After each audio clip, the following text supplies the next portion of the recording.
الله لا حول ولا قوة إلا بالله العلي العظيم. أعوذ بالله السميع العليم من الشيطان اللعين الرجيم. بسم الله الرحمن الرحيم. الحمد لله الذي هدانا لهذا وما كنا لنهتدي لولا أن هدانا الله. لقد جاءت رسل ربنا بالحق. ثم الصلاة والسلام والتحية والإكرام على سيد أصل ما في الوجود سر الله في كل موجود نقطة دائرات الوجود صاحب اللواء الحمد والمقام المحمود الخاتم لما سبق والفاتح لمن غلق المعلن الحق بالحق ابو القاسم محمد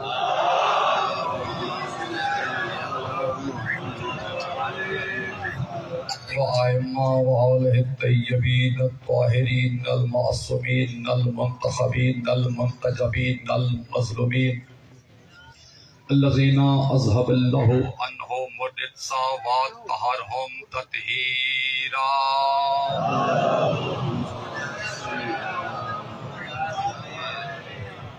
وَلَعَنَ اللَّهُ عَلَى كُلِّ أَعْدَائِهِمْ مَلْعُونِينَ أَجْمَعِينَ إِلَى يَوْمِ الدِّينِ. اما بعد فقد قال الله تعالى في كتابه المجيد والفرقانه الحميد والقوله الحق. بسم الله الرحمن الرحيم. رب انی مغلوب فانتصر. صلوات پڑھیے بلند آواز سے.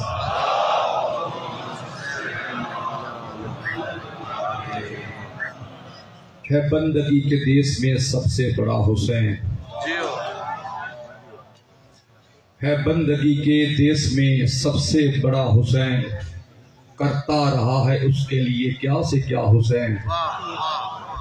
ہے بندگی کے دیس میں سب سے بڑا حسین. کرتا رہا ہے اس کے لیے کیا سے کیا حسین. لبیک لوگ کہتے ہیں پروردگار کو، پروردگار کہتا ہے لبیک یا حسین، لبیک یا حسین، لبیک یا حسین، لبیک یا حسین، لبیک یا حسین. عزیزان من، آج 10 محرم ہے. آج شیعہ اور سنی کا اجتماع نہیں ہے، آج حسینیوں کا اجتماع ہے. ہم ممنون ہیں اپنے برادران اہل سنت کے، تہ دل سے ممنون ہیں جنہوں نے جلوس اعزاء میں آ کے اپنے حسینی ہونے کا ثبوت دیا ہے. حسین جو ہے وہ کسی ایک مذہب کا، کسی ایک ملت کا، کسی ایک قوم کا امام نہیں ہے، بلکہ ہر غیرت مند کے دل کی آواز ہے لبیک یا حسین. ہم انتظامیہ کے بہت ممنون ہیں جنہوں نے عشاء مجالس کے دوران ہمیں ہر طرح کی سہولتیں عطا فرمائیں. ہم برادران اہل سنت کے بہت ممنون ہیں، ان کی محبتوں کے ہم مقروض ہیں کہ جنہوں نے ہمارے ساتھ شانہ بشانہ چل کر اپنے محمدی ہونے کا اور اپنے حسینی ہونے کا ثبوت دیا. اپنے زبانوں کو معطر فرمائیں تلاوت درود کے ساتھ.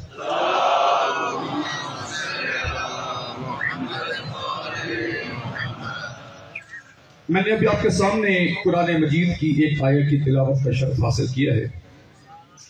اس آیت مجیدہ کی فضیلتیں 2 طرح سے ہیں. کتنی طرح سے؟ 2 طرح سے. پہلی اس کی فضیلت یہ ہے کہ یہ قرآن پاک کی آیت ہے.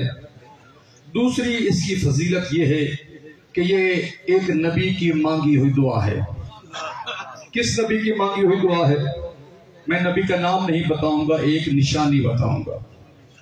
شیعہ سنی وہابی عالم اسلام کے تمام فرقے مل کر اللہ کے اس نبی کو کشتی والا نبی کہتے ہیں.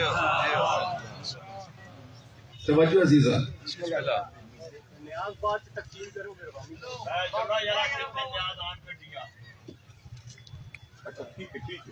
اپنی زبانوں کو ایک بار پھر معطر فرمائیں تلاوت درود کے ساتھ۔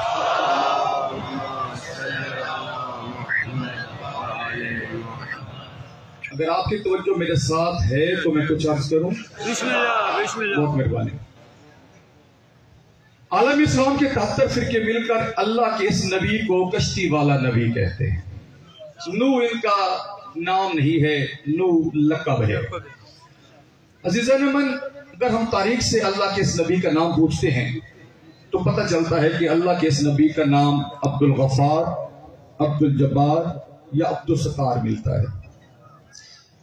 قرآن پاک بسم اللہ کی بے سے شروع ہوتا ہے، والناس کے سین پر ختم ہوتا ہے۔ جائیے اور اپنے اپنے گھر کا قرآن اٹھائیے اور آپ کو پتہ چلے گا کہ اللہ نے جب بھی اس نبی پر سلام بھیجا، عبد الغفار کہہ کر نہیں بھیجا، عبد الجبار کہہ کر نہیں بھیجا، عبد الستار کہہ کر نہیں بھیجا۔ اللہ نے اس نبی پر جب بھی سلام بھیجا نوح کہہ کر بھیجا، نوح کہہ کر بھیجا، نوح کہہ کر بھیجا۔ میرا سوال عالم اسلام سے یہ ہے کہ اللہ کا یہ عبد الغفار نبی، اللہ کا یہ عبد الستار نبی، اللہ کا یہ عبد الغفار نبی نوح کیسے بنا؟ نوح کیسے بنا؟ نوح کیسے بنا؟ آخری بندے تک توجہ ہوں گا میں عزیزان محترم۔ اللہ کا یہ نبی نوح کیسے بنا؟ مجھے نوح نبی کی عزت اور عظمت کی قسم ہے۔ اللہ کا یہ نبی اللہ کی ربوبیت کا پیغام پہنچانے کے لیے، اللہ کی شریعت پہنچانے کے لیے گھر سے نکلتا تھا، امت اس پر ظلم کرتی تھی، اللہ کے نبی پر پتھر مارتی تھی، امت تعدی کرتی تھی، امت کے ظلم کے نیچے، امت کے پھینکے ہوئے پتھروں کے نیچے اللہ کا یہ نبی دب جاتا، اللہ کا نبی دب جاتا۔ خالق کہتا جبریل وہ دیکھ میرا نبی پتھروں کے ڈھیر تلے دب رہا ہے، پتھروں کے ڈھیر تلے تڑپ رہا ہے، جلدی سے جا پتھر ہٹا، نبی کو اٹھا، اپنے ملکوتی پر میرے نبی کے جسم سے مس کر، میں اللہ اس کو شفا دے دوں گا۔ جبریل آتے، پتھر ہٹاتے، نوح کو اٹھاتے، اپنے ملکوتی پر ان کے جسم سے مس کرتے، نوح تندرست ہو جاتے۔ تندرست ہونے کے بعد نوح کیا کرتے؟ نوح نکلتے، گھر سے نکلتے، وہاں سے نکلتے، اپنی امت کے ظلم کے خلاف، اپنی امت کے تشدد کے خلاف، اپنی امت کے ظلم کے خلاف، امت کے تشدد کے خلاف نوح علیہ السلام گھر سے نکل کر چوکوں میں، چوراہوں میں، بازاروں میں اپنی امت کے ظلم کے خلاف اللہ کا یہ نبی نوحہ پڑھتا تھا۔ اللہ کو اپنے نبی کا نوحہ پڑھنا اتنا پسند آیا کہ اللہ نے اپنے نبی کا نام ہی نوح رکھ دیا۔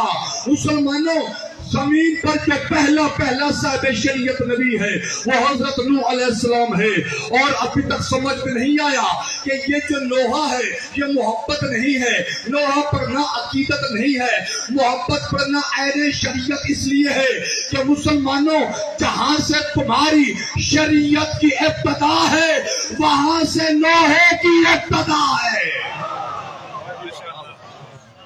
توجہ عزیزان محترم، عزیزان، حضرت نوح علیہ السلام جب پتھروں کے ڈھیر تلے دب جاتے، خالق کہتا جبریل وہ دیکھ میرا نوح، میرا نبی، میرا پیارا پتھروں کے ڈھیر تلے تڑپ رہا ہے، مرغ بسمل کی طرح تڑپ رہا ہے، جلدی سے جا اس کو پتھر ہٹا کے شفا دے۔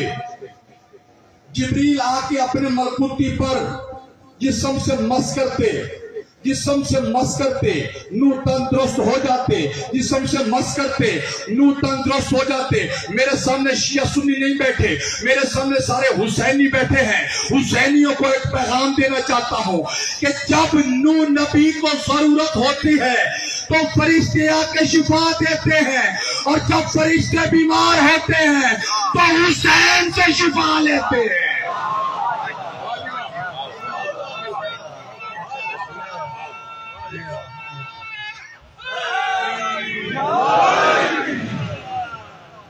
پہچانو حسین کو مسلمانوں، پہچانو حسین کو۔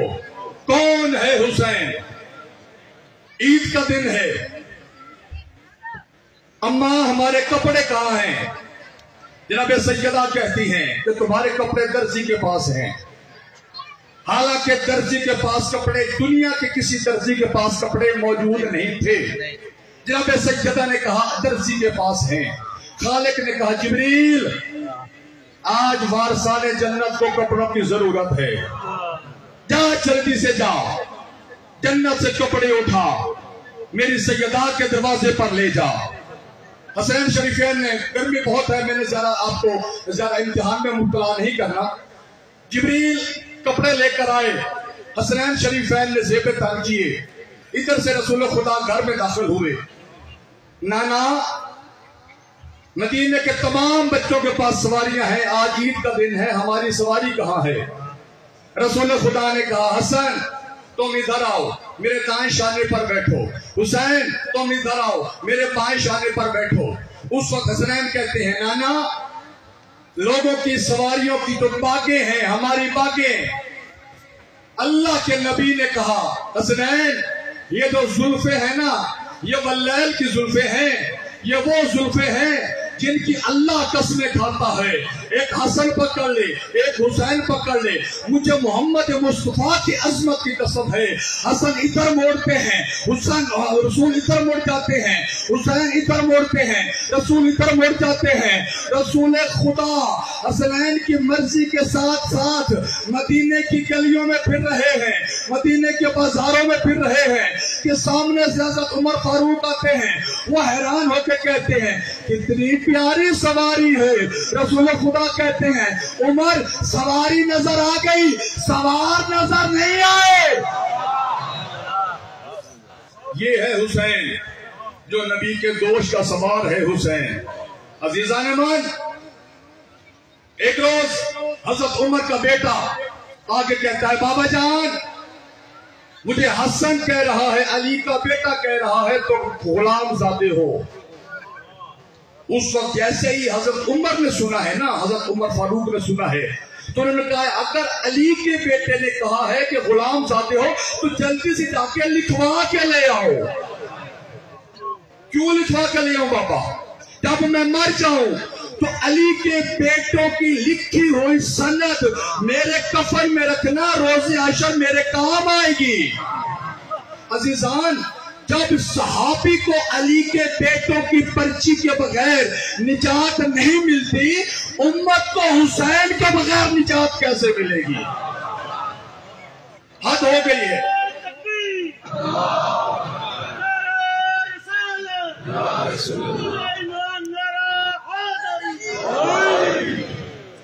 اسی حسین کے ماتم پر فتوے لگائے جاتے ہیں.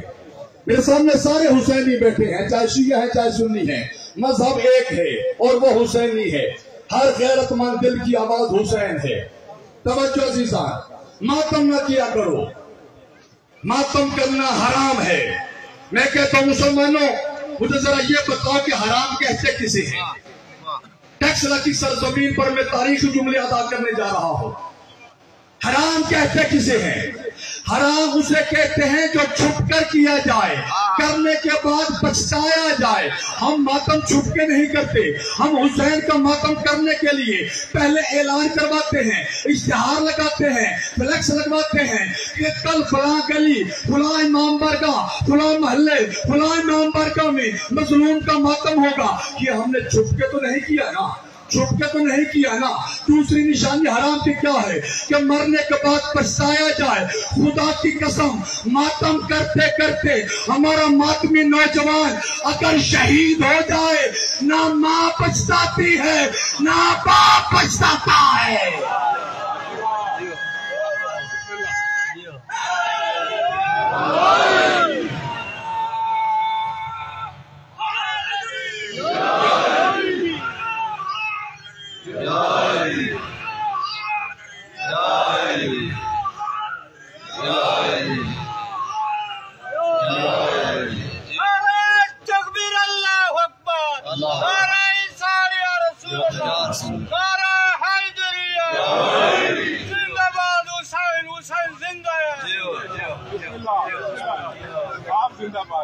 حسین کل بھی زندہ باد تھا، حسین آج بھی زندہ باد ہے. حسین کل بھی زندہ باد تھا، حسین ہمیشہ زندہ باد ہے.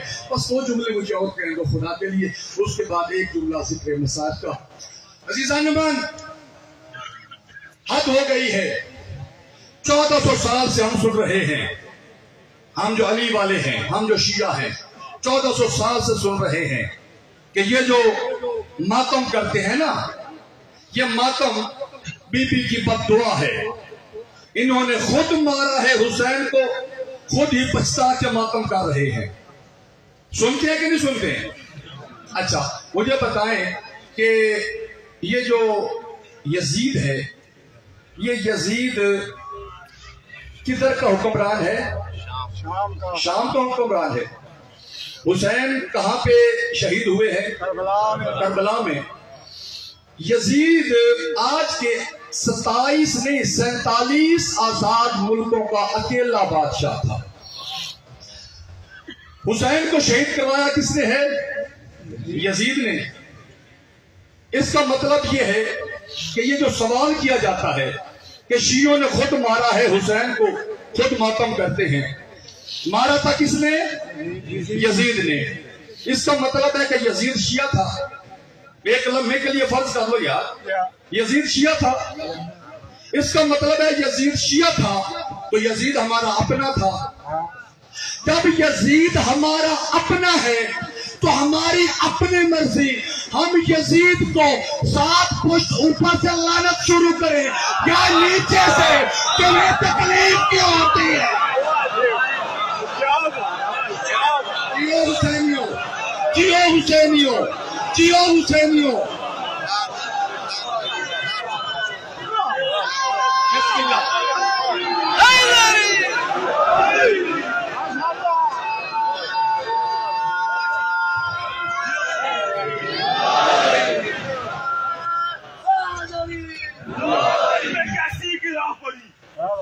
تیرے دل میں کیسی گراہ پڑی، تجھے اس سے اتنا حسد ہے کیوں؟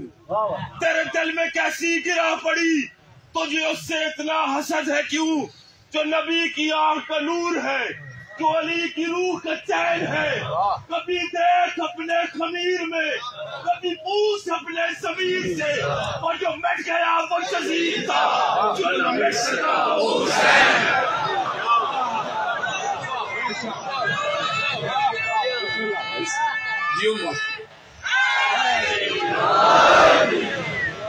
حد ہو گئی ہے، 1400 سال ہو گئے ہیں، آج تک حسین کے قاتل کا پتہ نہیں چل رہا۔ آپ ٹیکسلا والوں، میں آج آپ کو حسین کے قاتل کا نقشہ دکھانا چاہتا ہوں۔ سرزمین ٹیکسلا، آج بھی سرزمین ٹیکسلا خدا کی قسم علامہ بشیر انصاری کے نام سے پہچانی جاتی ہے۔ جب بھی فاتح ٹیکسلا کا نام آتا ہے، سکندر یونانی کا نام کوئی نہیں لیتا، بشیر انصاری کا نام لیتا ہے۔ بشیر انصاری صاحب کا خانوادہ آج بھی حسینیت کی خدمت کر رہا ہے، اور یہ ثبوت آپ کے سامنے ہے۔ حد ہو گئی ہے، حسین کے قاتل کا پتہ نہیں چل رہا۔ میں آج آپ کو حسین کا قاتل بتانا نہیں چاہتا، دکھانا چاہتا ہوں، دکھانا چاہتا ہوں۔ توجہ، مجھے ذرا اپنا کلمہ سنائے، لا الہ الا اللہ محمد رسول اللہ۔ بس بس بس بس، یہ اسلام کا کلمہ ہے، لا الہ الا اللہ محمد رسول اللہ۔ مسلمانوں کا کلمہ یہی ہے۔ آگے ہے علی والوں کا کلمہ، علی ولی اللہ وصی رسول اللہ وخلیفتہ بلا فاصلہ، یہ ہے علی والوں کا کلمہ۔ لا الہ الا اللہ محمد رسول اللہ ہے مسلمانوں کا کلمہ۔ اور جو میں بات کہنے لگا ہوں، ڈنکے کی چوٹ پر کہنے لگا ہوں، اپنی بات کا مکمل ذمہ دار ہوں۔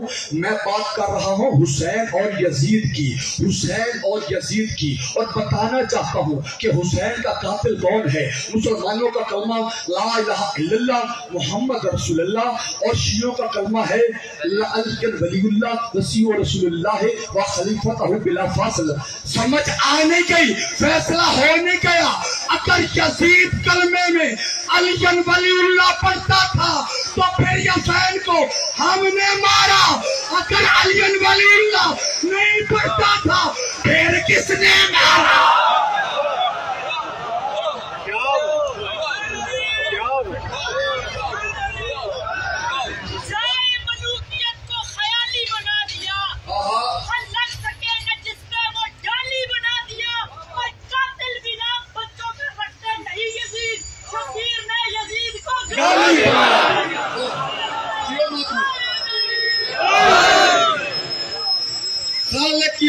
ہماری.